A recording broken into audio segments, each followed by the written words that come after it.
Guys, what's up? Once again, Palaboy OFW here. Yo, what's up?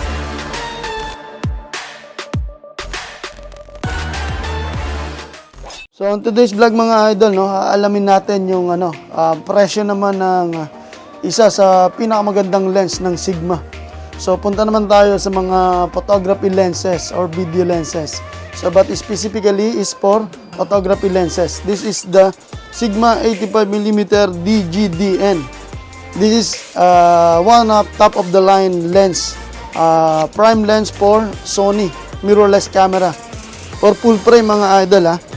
Ang Sigma 85mm 1.4 DGDN ay napabilang sa mga awards na ibinigay ng EISA, the ISA awards no, from 2021 to 2022 mga idol.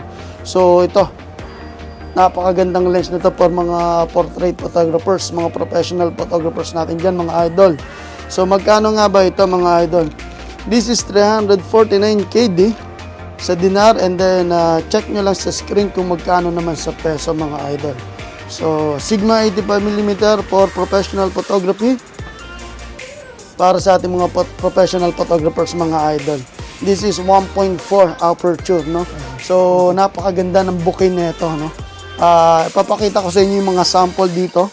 Yan, tignan niyo yan. Ang photo and video, but especially sa mga photographers, portrait photographers. The best to mga idol sa mga passion photography, headshot, like this.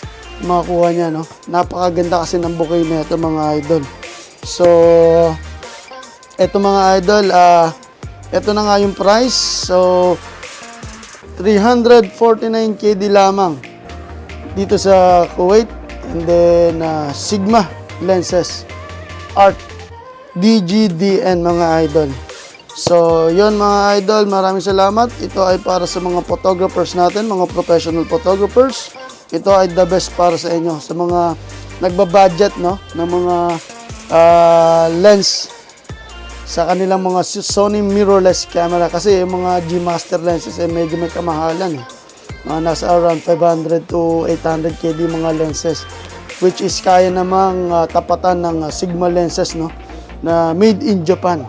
Isa to sa mga top of the line lenses no, sa mga third party lenses compare sa ibang lente, kasi yung focusing niya is mabilis, tapos yung aperture control niya is nasa lens mo na mismo. You can make auto or manual control ng aperture na. So yan, 85mm Sigma lens from Japan. So yun lang mga idol no, alam na natin yung presyo nito. So tignan natin yung mga sample photo niya.